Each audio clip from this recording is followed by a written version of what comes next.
Rachel Bennett had a secret. She thought no one would ever discover an affair, not with a stranger, but with her husband's own father, Walter Bennett. What began as a hidden romance quickly spiraled into obsession, control, and ultimately murder, when her husband Daniel vanished one night without a trace.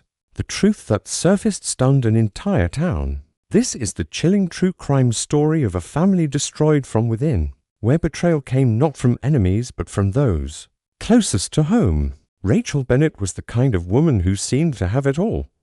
At 30 years old, she was attractive, organized, and known around Harper's Mill for being the perfect wife and mother, with 2 young children, a neatly kept home, and a husband who worked hard to provide for the family. Rachel's life appeared stable. Her husband, Daniel Bennett, was a 34-year-old contractor who ran his own small business. He was known for being honest, hardworking, and completely devoted to his family. They had been high school sweethearts and had built their life in the same quiet town where they'd both grown up. Their home sat on a peaceful cul-de-sac lined with trimmed hedges and white fences. Daniel spent most of his days on construction sites or managing projects across town. Rachel stayed home with the kids, occasionally volunteering at the local library or school. Neighbors often praised the Bennetts as the model family. Daniel's widowed father, Walter Bennett, lived just 4 houses away, making visits to his grandchildren nearly every day. Walter, 58, was a retired fireman and a fixture in the community. After losing his wife to cancer 5 years earlier, he had become even closer to Daniel's family. He helped with school pickups, yard work, and small repairs around Rachel's house. People in the neighborhood admired his strength and generosity. To the outside world, Walter was simply a kind father-in-law lending a hand. But beneath the surface, something far more complicated was forming. Rachel and Walter's relationship began to change slowly. It started with conversations over coffee while the children napped, then with extended visits when Daniel was working late. Walter was charming and attentive in a way Daniel hadn't been for a long time. Rachel, overwhelmed with the monotony of daily life and feeling neglected in her marriage, began to rely on Walter for emotional support. What began as innocent comfort shifted over time into something darker. There were no obvious signs of anything inappropriate at first. No one suspected that Rachel was falling into something forbidden, but her mood changed.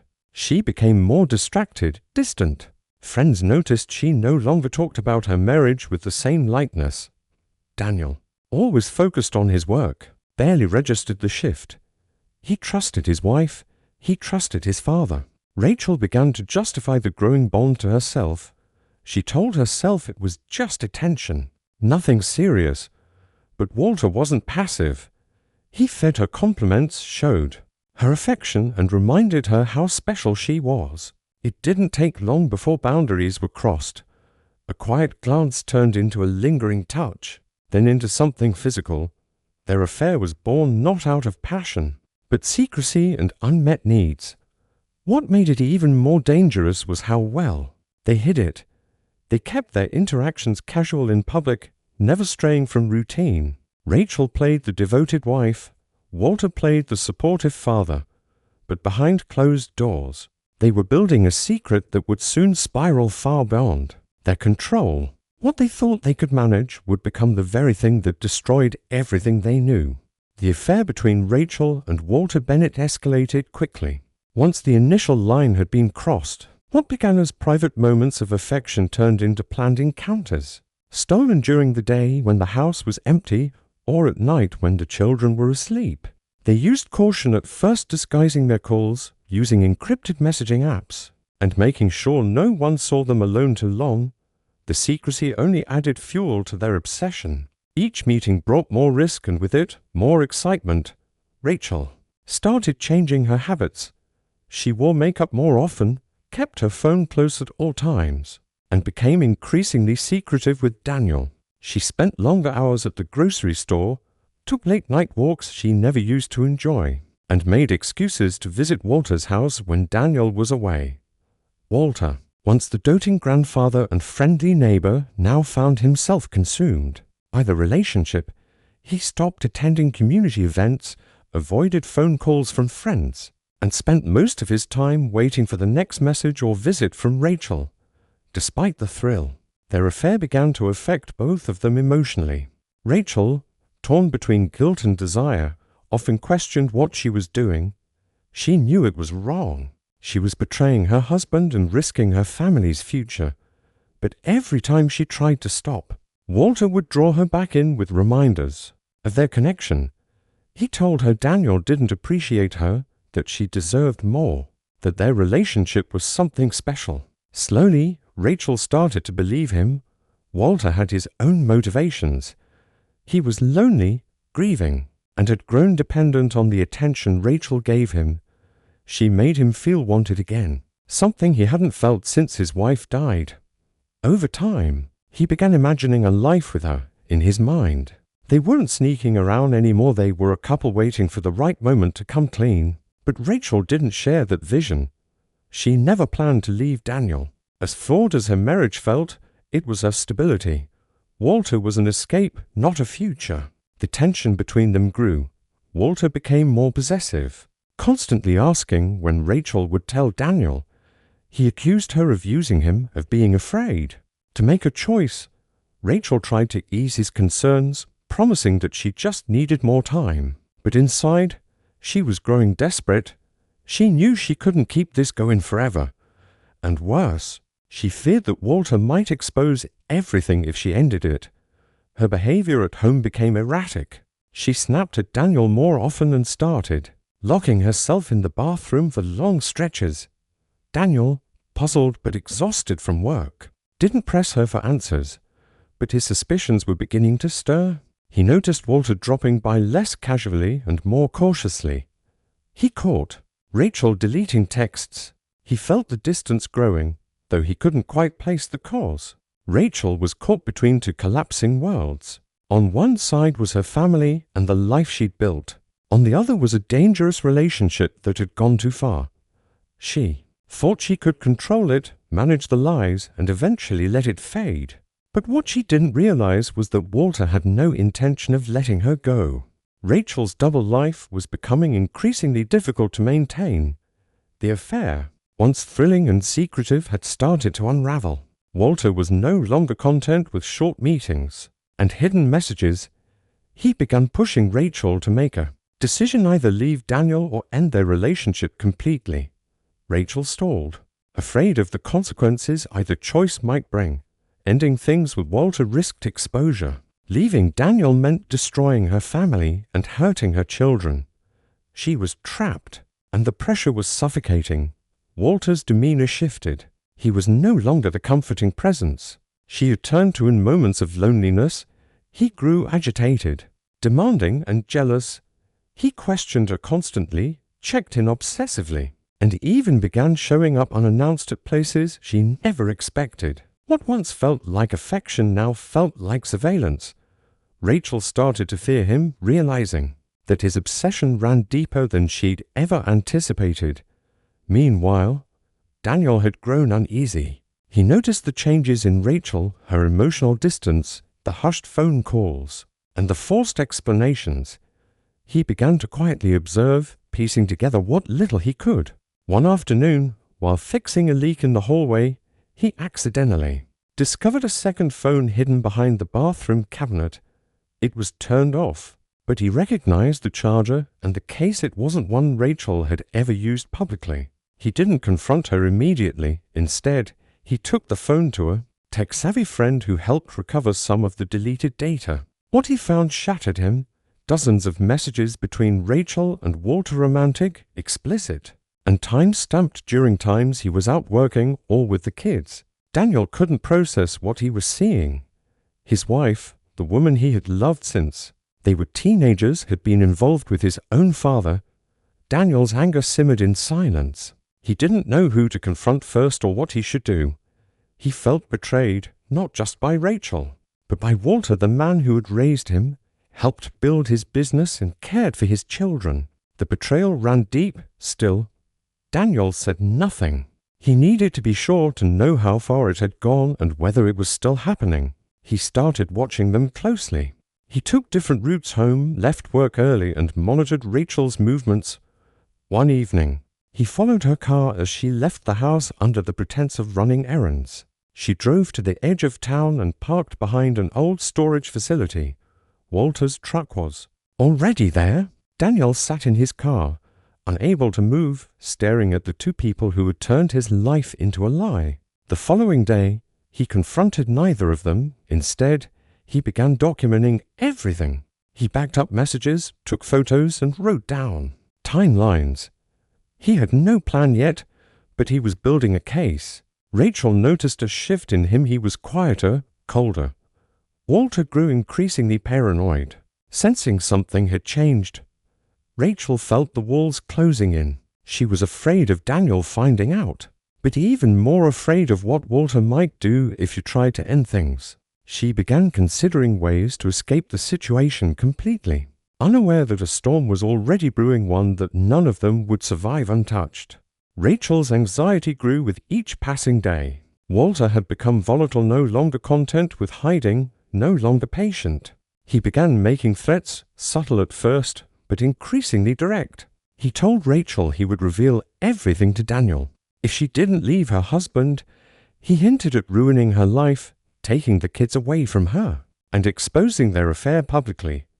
Rachel was terrified not just of the consequences, but of Walter himself. The man she once trusted now felt like a stranger watching her every move. She tried to distance herself, limiting their meetings and delaying responses to his messages. But Walter wouldn't let go. He parked near her house late at night. He sent her long, emotional voicemails. He even cornered her outside the school after she dropped off the kids. Rachel didn't know what to do. She was caught in a situation, spiraling beyond her control, one that she had helped create, but could no longer manage. Meanwhile, Daniel's quiet investigation was reaching its peak. He had gathered enough evidence to confirm the affair beyond doubt. He had saved the text messages, the photos, even a recording of a conversation between Rachel and Walter he had captured using a voice activate. D-recorder left in the living room. In the recording, Rachel could be heard pleading with Walter to give her time while Walter pressed her to make a decision, growing more aggressive with every word. Daniel was devastated but determined. He went to a divorce attorney in secret and began planning his next steps, but his anger grew heavier. He couldn't believe the two people he trusted most had betrayed him so deeply. He couldn't sleep. He couldn't eat.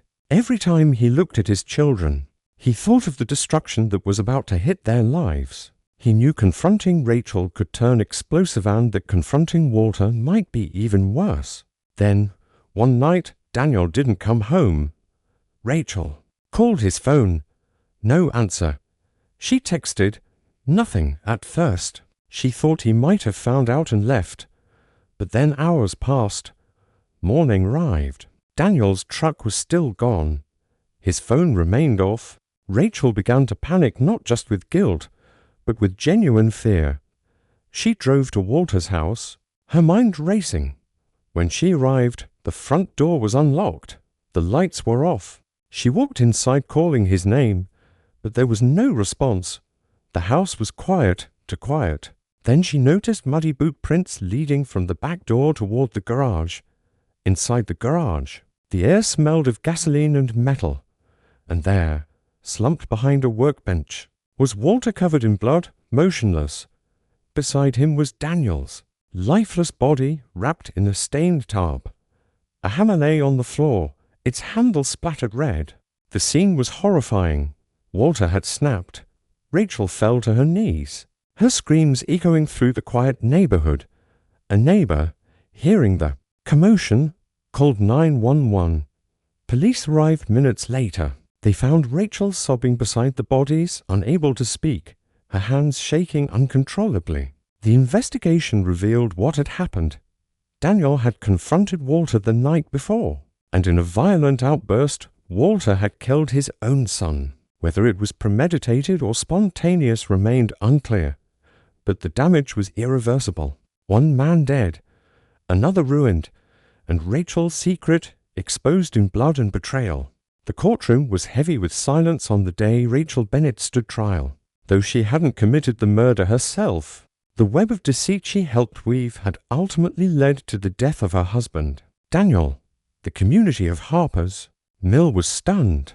What had once looked like the life of a loving wife and devoted daughter-in-law was now seen as a disturbing chain of lies, manipulation, and betrayal. Prosecutors laid out a clear timeline, a months-long affair between Rachel and her father-in-law, Walter, driven by lust and emotional manipulation. They presented phone records, recovered messages, and even Rachel's own statements during police interrogation. Though Rachel never expected the situation to end in violence, she had hidden the affair, protected Walter's actions, and fed into a situation that eventually exploded. Rachel's defense team tried to shift the focus to Walter's mental state. They described him as a grieving, emotionally unstable man who had manipulated Rachel into the affair and later snapped under pressure. They painted Rachel as someone trapped between a failing marriage and a man who wouldn't let go. While the jury sympathized with her situation, the facts remained. Rachel had stayed silent even when things spiraled dangerously out of control. Walter, on the other hand, would never stand trial. After killing Daniel, he had taken his own life moments before police arrived. He left behind a short, chilling note filled with ramblings about love, guilt, and betrayal. His suicide ended one chapter of the story, but left dozens of unanswered questions. Many in town viewed his final act as both cowardly and horrifying, a father killing his son over a forbidden relationship. Rachel was ultimately found guilty of obstruction of justice, conspiracy to conceal evidence, and being an accessory to murder after the fact. Though she was not convicted of the murder itself, the court held her responsible for allowing a dangerous situation to escalate. She was sentenced to 12 years in prison, with the possibility of parole after 7. The aftermath of the case tore apart the Bennett family. Rachel's children, left without their father and with their mother incarcerated, were placed under the custody of Daniel's younger sister. The once proud family name now carried the weight of scandal, heartbreak, and public shame. The house where the tragedy unfolded was eventually sold, and the new owners kept to themselves, hoping the whispers would fade over time. The people of Harper's Mill still remember the Bennett case not just for the crime itself, but for the quiet reminders it left behind. How easily secrets can fester when hidden too long. How love, when warped by selfishness, can turn to poison. And how one decision, one moment of betrayal, can shatter the lives of everyone involved. Rachel's story wasn't just about infidelity or murder. It was about how choices made in the shadows can unravel even the most picture-perfect lives. Her downfall didn't happen overnight. It was a slow collapse built on silence, secrecy, and the belief that no one would ever find out. But in the end, everything did.